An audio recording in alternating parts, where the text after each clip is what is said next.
Hi, very welcome today to a discussion that I'm having with two fabulous women from Lean in Ireland that are very concerned, as I am, around women who have been working from home in COVID and who might have found themselves thinking about reducing work hours or stepping out of the workforce altogether, or even worse still, maybe not going for a promotion or not trying to drive their career like they were pre-COVID, unlike the guys. So I'd love to introduce you today to Julie Lanigan and Osna O'Connor. I'm Breda McCague. I'm co-chair and co-founder of Lean in Ireland, and we are here to share some insights with you all today. Girls, you're very welcome. Thanks, Breda. Hi, Breda. So we would kick off with the first sort of question that we want to explore here. Now that we find ourselves working from home, many of us are working in our houses. Some women are sharing childcare. Some dads are very good. Some dads are not so good at supporting. And we have then impacts for women out of that. So I think there's a difficulty for women across the board right now, not just in this country, but in every country, trying to manage childcare and keep careers going and manage households as well. So both you, I know, are virtual workers, and I'm very interested in hearing what you think the benefits of working virtually are for you. So I'd like to go to Osna first. Osna, tell us. Thanks, Breda. Yeah, I work from home since March, and it has been a huge change. And I think it's important to embrace the change, and that we're here. We're going to be here for at least probably another 6 months, and to really look at appreciating the things we can appreciate in it. So for me, it's been small things, like for the first time ever, I've been able to have breakfast with my child, and that has been a huge benefit. Now, she might not always appreciate it, but I appreciate the fact that I am here to do that. And it can be small things like saying, right, what does my space look like? And if you're lucky enough to have space to yourself, it's really important that you can take the opportunity to personalize it, whether to putting photographs up or even putting up your vision boards. I think that's a really nice touch as well, that it can really help you focus and feel better about your workspace. Yeah, absolutely. And Julie, you're used to virtual working as well. I know you're experienced in it, but I'm sure you've done a lot more of it in the last few months as well compared to what you used to do. And what would you say you have found the benefits to you to be? Yeah, absolutely, Breda. I think no one's used to working from home 5 days a week for months on end, so it is quite different to what we would have previously done, but I do have some experience in it. I think for me, the benefits I've really found is exercise. I think I used to get up in the morning and just get ready for work and walk into work. And then I become home in the evenings and I just like lie on the couch because I'd just be wrecked from the full day. But I've found now that in the morning I get up, I do some yoga and meditation first because I have time before I have to log on. Lunchtimes now I do like a HIIT workout for 20 minutes, just go on to Joe Wicks or whoever, not promoting any of them, on YouTube, just do that for 20 minutes, then get some lunch. And yeah, I'm just finding, just block out that time in your diary, and if it's blocked out, people don't put meetings in, and then you could have the time to dedicate it to go and do it. And then in the evenings I'm getting out because I'm finished, you finish at 5 o'clock, sometimes you finish earlier, sometimes you finish later, not always the case, but you can still just go straight for a run. What I'm finding as well is the great thing that you're almost in your running gear pretty much for the day, because you don't have to get dressed up for work anymore. So you don't really have an excuse, you can just put your runners on and you can just go straight out, whether it's for a walk or a run or a jog or anything. So I found that part really, really, really great. Brilliant.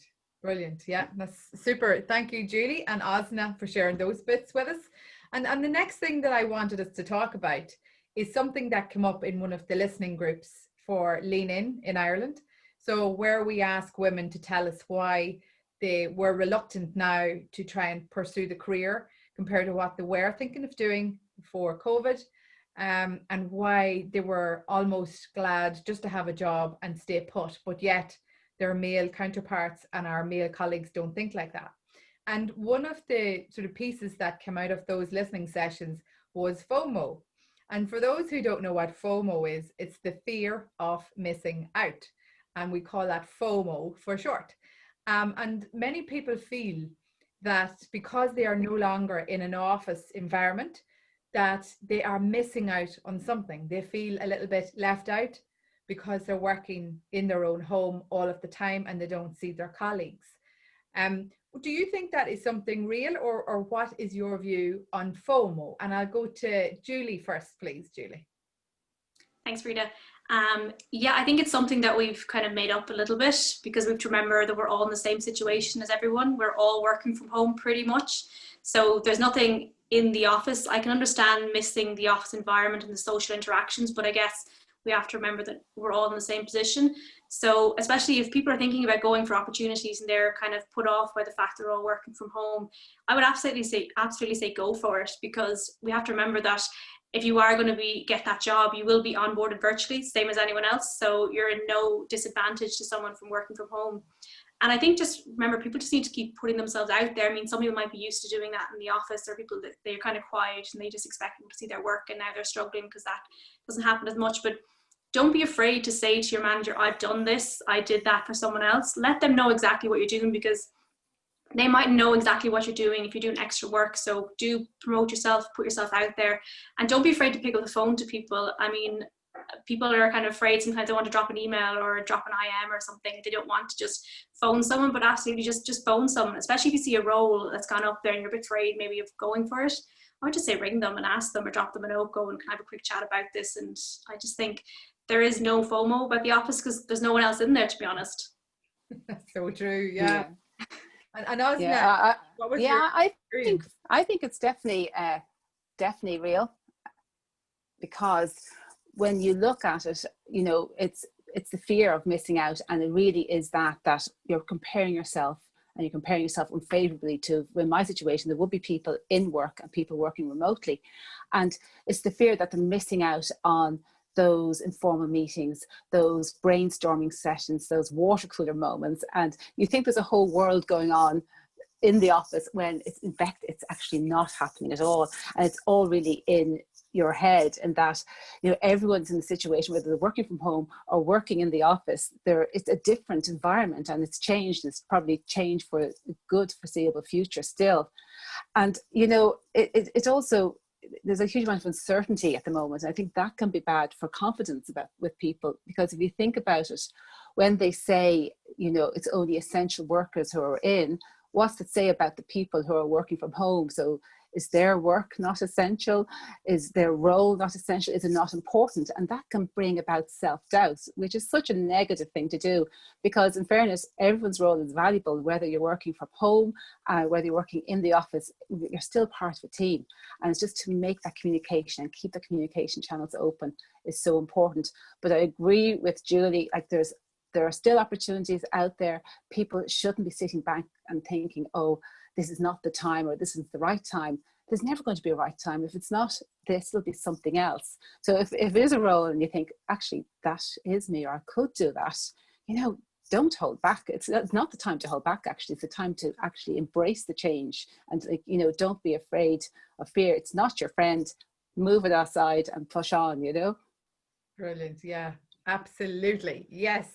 And something you touched on there, ladies, was the communication. And Julie, you spoke there about when you're working remotely and virtually, that others may not know what you're working on, or if you're doing extra, or the quality of your work. So would you both agree that there is a bit of a step up here required for everyone who's working remotely? Because I believe from experience working virtually for years, that your communication really has to get stronger when we are all remotely. Because to the FOMO point, everybody assumes that there are other senior people making decisions in offices, and in many cases that is not the case at all. And senior people who are making core decisions about different industries and companies are in their living room, or in their kitchen, or wherever in their houses. So the only place to get those people is online. So it's my belief and my experience that if you start to increase your virtual communication styles with confidence, that's how you start to showcase how good your work is, or what your work ethic is about. So what has your experience been, and I'll go to Julie first, around communicating when we're all stuck virtual for so long? Yeah, I think you have to be really good at communicating in these kind of circumstances. Don't fall by the wayside for doing it. think as well, people need to remote themselves. As I said there, I mean, don't assume that someone knows exactly what you're doing. Don't be afraid to put yourself out there, put yourself forward. If you have a great idea, go to your leaders, your senior managers, your line managers, and let them know what ideas you have. Don't assume that they're making those ideas, that they're already aware of it. It's the way to promote yourself, and it's the way to communicate with your team around you as well. I mean, if you're working on something by yourself, you can still, ring your teammates, or you can still message them just to see how they're getting on, because to be honest, they're probably in the same situation as you. They probably love a chat, take a break from their family around them, or from working from home as well. So yeah, I think just keep up the communications. You can never over communicate in these kind of circumstances. I agree. And Osna, would you share with us some of the types of, or the methods of communication that you have found yourself using? Sure. Yeah. Obviously, you've got all your Zoom calls and your conference call, but what's been really important, I think, is really listening, not just passive listening. You really have to be listening, because so many people, you can hear them, they're off doing their emails while they're half listening on the calls. And I think it's only 25% are actually listening to you at any one time. So it's a case of really making sure that your content is relevant, that you are engaging them, and that, if possible, ask them questions or revert back to a comment that somebody else made. So you're keeping the conversation open, you're keeping the conversation going. And it's going to be really important that we also think about how, if we are on a Zoom call, think about our body language and what we're doing in relation to looking like we're interested, looking like we're listening. And these things really count, so you have your Zoom calls, you have your conference calls where it's really important to listen, but then you should also be looking at things like, that how can I do more for them? So that's building the authentic relationship. So you're really going to be looking at how can I make a difference, and what can I do more that's going to make a difference for them. I think that active listening and more being open and offering your services are two key things to do in this moment as well. Yeah, brilliant. Yeah. And to add to that, I suppose I find myself in a mix of WhatsApp messages, emails, direct messages, Skype for Business, and then phone calls, Zooms, and then conference calls. And I actually think it takes all of them when you are virtual, because as Julie said earlier, we can't communicate enough when we're in this kind of a world. So I would say to everybody, think about the way you can communicate and then start putting them all into use. Something else that I wanted to ask your opinion on is mentoring and networking while we are virtual, because I'm someone who's very comfortable on social media. And I'm wondering if there are people out there that are not stepping forward, are not contacting people on the likes of the LinkedIns of the world or any of those other apps, because I'm worried that we stop being mentored. And if people are in their homes and they're doing their day job, they still need to find a way to get people to mentor them, to influence them, to inspire them. And I'm not just so sure that there are women in particular, which is what we're talking about here today in particular. So I would be worried that many of them are not doing that. I've often seen posts or videos on LinkedIn by people who have inspired me or influenced me, and I don't know them, but I've sent them a message to see, can I catch up with them? So I'm wondering, what's your view on that? And do you think that women who are working virtually need to be doing that? Go to us. Yeah, like obviously we should be doing it, but should and doing are worlds apart. And, it can be hard to juggle the time with work and family and commitments to say, right, I need to make time. But for me, what I find the most effective thing is just to pick up the phone and have a conversation with them and touch base with them. And normally people, if you get them at the right time, they're absolutely delighted to have that conversation with you. And, to really to touch base like that is going to be much more powerful than just sending an email. So for me, I think it's about the direct contact, because it is difficult. It is harder to do it. But don't be afraid to offer. If you've got a particular skill in doing something as well, I would pick up the phone or send the email saying, I actually might be able to help you with this. And that can be very powerful. Brilliant. Yeah. So if you have an idea, folks that are watching this, and you have an idea who you should talk to, Osna's message is do it. Now we're Definitely. going to Julie. And Julie, what would you say on sort of having people mentor you while you're in the virtual world? Yeah, again, I think it's just people you need to put yourself forward and be open to that position. I think the traditional way obviously people mentoring and networking is, people meeting face to face and you get chatting to someone and then you kind of get to know them and that way. But now it's quite different. So again, I think you need to kind of put yourself forward. I think for a lot of people, young people who start off the industry, they're nervous about asking someone to be their mentor or be their coach. They don't know how to say it or who to ask. Sometimes they see someone in their business who they think, oh, they're great, I'd love to be mentored by them, but they have no idea how to approach them. So I think, as Alison said, yeah, absolutely. I mean, if there's someone you think of, then absolutely you should go and just, maybe drop them a note and then give them a call or something. And just, most people are very open to the opportunity to be a mentor or to be mentored.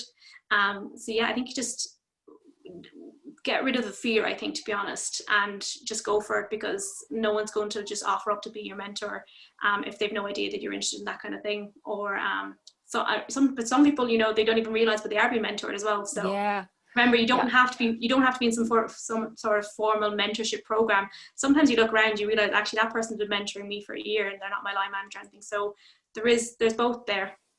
Yeah, I agree with you, Julie. I think a lot of time putting a label of mentor for women seems too formal nearly, whereas I'd have a lot of people, male and female, who might just bounce things off me or say, what do you think? And I think that's a form of mentoring as well. It's informal, but there's always those people that you work with that you feel, actually, I can have that conversation or I can have that sounding board, and sounding boards are really useful. Perfect. Brilliant. Yeah, absolutely. Agree with all of that. And I want women and men, if they're involved, and male allies, to think about who they could approach for some mentoring. Doesn't matter that you're virtual, because they're virtual too. And as the girls were saying earlier, they will be damn glad to hear from you and have a conversation with someone else. It's a refreshing thing to do for everyone. So we want everybody watching this to think about mentorship virtually and go and make it happen. So now we're getting to the end of this, but before we get to the finale, I want us to think about what advice we have for women who are considering a promotion or had been even and have put it to the back of their head for now. So I want us to give them some advice, and certainly from me to start with.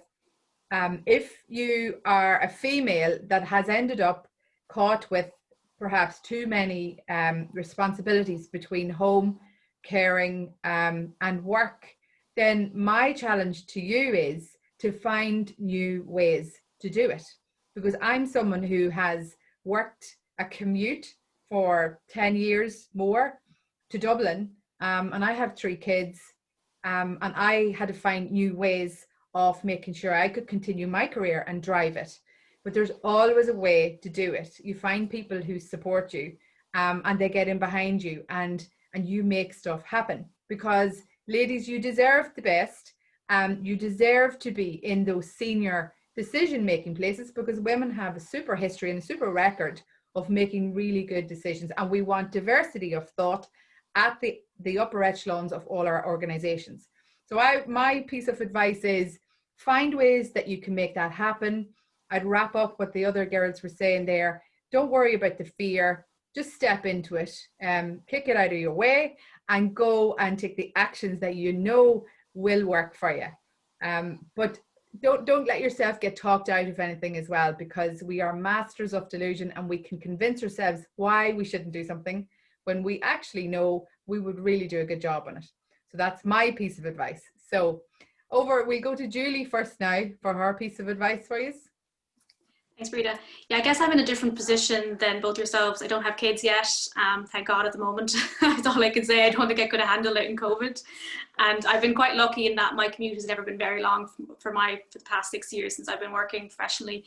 I've always been in kind of walking, cycling distance. So, but for me, I guess in the past, what would have held me back would have been just looking at the job spec and going, I don't have that experience. looking at it and going, I don't have all those qualifications, I need to get them, I don't have 5-10 years experience. So that would have held me back before from applying for jobs. But I think that's what we do as women. We just look at something and we don't have 1 or 2 things on the list, so therefore we don't go for it. So I would just think to any women out there, if you look at a job spec and you think you can do a lot of it, most of it, or even only a small bit of it, but you really want to go for it, just go for it, apply. I mean, the worst thing that can come out of it is, you know, you'll get some feedback about how to go for it the next time if you don't get it. But I think most people, when they actually go for it, they do get it. I agree. So to anybody that is looking at job specs or looking at roles and they speak to them, just go for them. As Julie says, what can go wrong? Just go for them. Don't let fear stop you, and don't let yourself get talked out of it. Osna, give us your... Yeah, I think it is absolutely believe in yourself, back yourself, you know, and you know, you have to talk up that self-confidence, because nobody else is going to have the self-confidence for you. But believe in yourself, get your cheerleaders around you, and don't be afraid to make that step. You know, there's lots of setbacks. A career spans 40 years. You're going to have pluses and minuses in that journey. And, you know, just sometimes it might be flat and other times it'll be moving up and down, but just keep forward. And, you know, if you want something and it's really for you, then it's worth working for and getting it. Yay. and I'd finish as well by saying the likes of the female networks are superb for giving you the tribe behind you that gives you this kind of encouragement. So all 3 of us today are part of Lean In.